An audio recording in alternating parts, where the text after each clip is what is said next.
Hi, my name is Willie, and on this video I'm going to talk about a new-to-me engine. I bought this from a person. He gave me a price. I thought it would have been fair. He didn't do anything about it.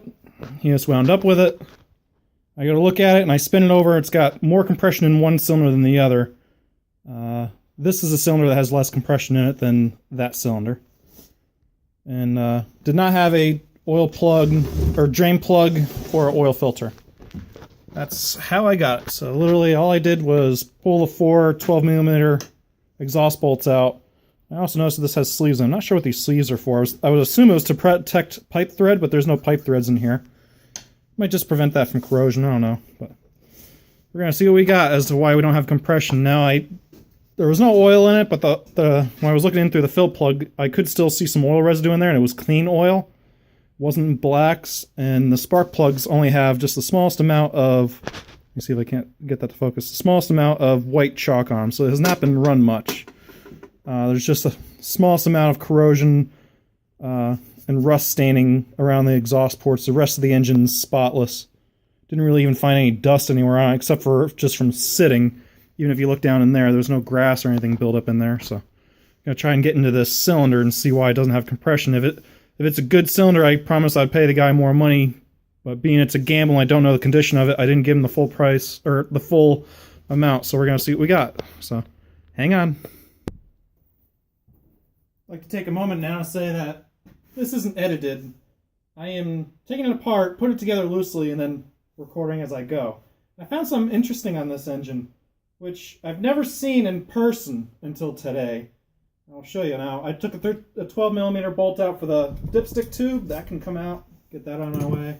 And these are two 8mm bolts for a breather, which was kind of unusual. I usually see a fuel pump on these engines, but I'll get more into detail with that later. That'd be the breather that goes here in the valve cover. Just a pair of pliers to take that tube off, take the cap off, take the wire nut off, or the filter nut off, the filter out, the 5 bolts, which are 10mm bolts for the filter bracket. And it should all come right off in one shot. That's our whole air filter assembly. And I noticed that there's a breather here, but there's really no spot to hook up a fuel pump. That's where things get interesting. This just pulls out. We'll get that out of the way. But yeah.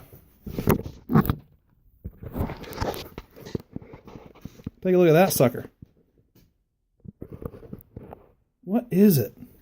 Does anyone know what that is? It's got a shut off.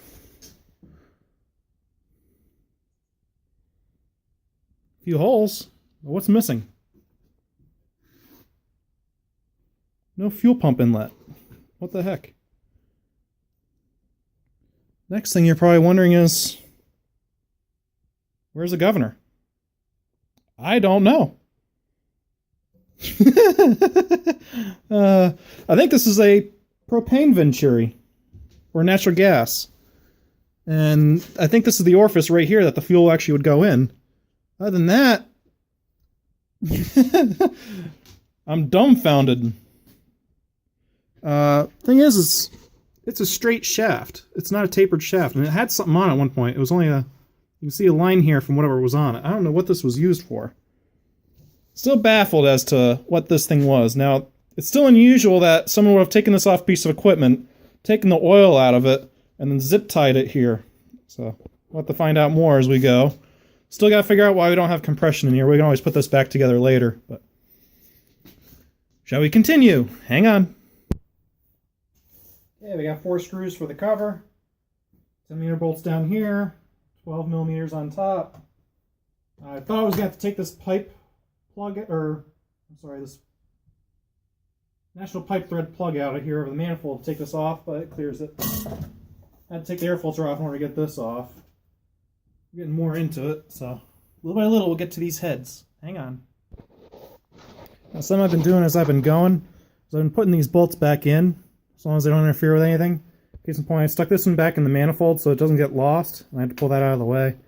And I want to put this breather back on so I don't get any contamination in here or lose the orientation of that part. Because it's just 2 screws, I'm going to pop it back on. I'm going to start taking all these 10mm out, and I try to keep everything back where it was.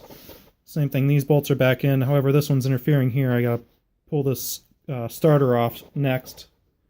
But the reason I say that is because if you look at this one, this has a flange on it. The one for the dipstick tube does not have a flange on it because it fits into a slot. See, it's actually got to fit in that slot here. The flange won't fit, so you don't want to get that mixed up. Okay, I'm going to continue on. Okay, I want to pull this off. It's got the kill wire still attached to it. So I used a pair of pliers to reach down to that tab right there to unplug the wire, which you can't see. I'm going to unplug that tab from the coil on both sides. See, that's from the coil. This was plugged into the ground post here. There's a zip tie here I had to cut so I can pull this all out. One assembly, preferably with two hands. Hang on. This is what I was talking about putting these bolts all back. See, it looks like I got 2 minutes left of record time, so I'm going to have to flash through this a little bit. Down here by the starter, there's a 7mm, and a spider. There's a 7mm bolt here, and a 10mm up here on top, as well as two 10mm for the voltage regulator. You had to come out in order to get the starter out. Yeah, everything on here is 12mm. I haven't even seen a 13 on here, so it's 12, 8, no, 12, 10, 8, and 7 for everything, which is nice. Pull the valve cover bolts out, which is over there. Pull the manifold bolts out. Thankfully, there's nothing else really bolted to the head here. The head should just pop out once I get these rockers out and the studs out, which I'm not going to go into detail. This is not a video for torquing everything back together. You can always look up an owner's manual, is probably the best suggestion as for doing head repair, so you have all the proper specs. So you're looking for specs as for heads. There's plenty of videos out there for that, so hang on. One thing I thought was interesting is there's two different metals for these push rods.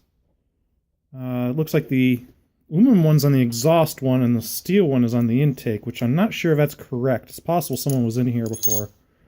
Let's not lose that. What I'm going to do as for keeping the intake separate from the exhaust components is I'm going to put these in containers, iced tea or drink mix containers.